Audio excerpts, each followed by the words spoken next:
Essentially, Battle of the Titans. This is the knife that Cooks Illustrated said was the best budget-friendly knife out there. It's cheap, it's reliable, it works well, it's sharp, it uses pretty decent steel, it has a lifetime warranty, and it's made in Switzerland, not China. Great knife. This is Shun's answer to that knife. It is the Shun Sora 8-inch chef's knife versus the Victorinox Fibrox 8-inch chef's knife. This is a bit slimmer of a profile. They're both 8 inches, though that's a little bit longer. The Victorinox Fibrox knife is a little bit longer and thicker. Definitely more German design versus Japanese design. Both have plastic handles essentially, but that's where the differences end. So let's talk about the differences so we can make a decision one way or another depending on your needs on which knife you would prefer. The Victorinox Fibrox knife is a stamped knife, whereas the Shun is forged. This is laser cut and stamped, that's handmade. Switzerland versus Japan. It does not have a full tang.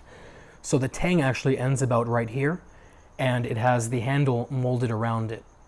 The Shun has a full tang all the way down, which means you don't have a pivot point as you're cutting right here, because the pivot point is past your arm. So you're not going to have to worry about this detaching from the actual handle like you sort of might have to with this if you're cutting very hard, which you really shouldn't be doing regardless. The second difference is they both use good steel, but the Shun uses VG10, which is a gold standard of steel in the knife making world, whereas this uses a very long named steel that has less carbon, etc., etc. The end result is this is about 58 hardness, that's about 61. That means two different things.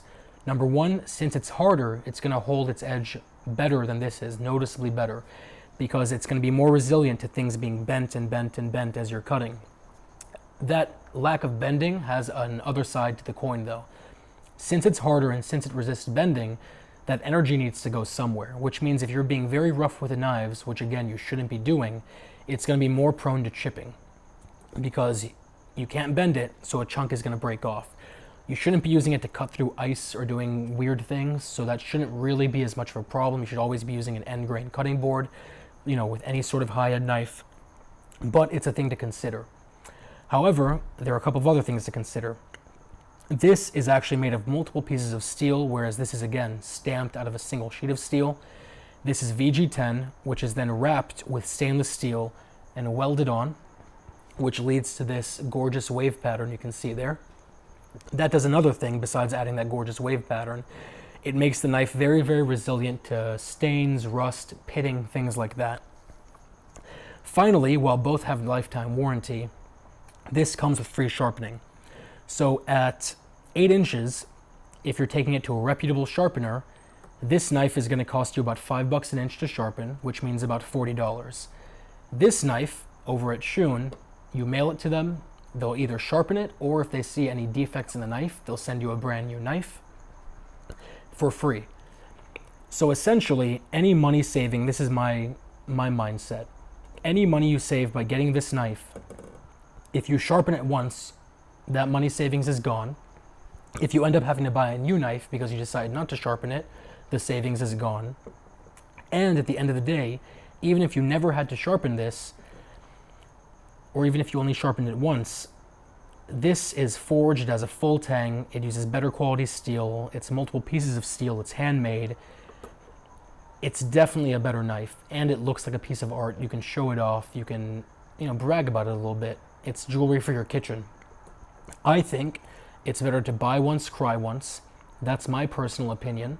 But if you go through knives like crazy, if you use it in a very, very stressful, like let's say kitchen environment at a restaurant, this is the best choice. It's softer, you can do crazy things with it.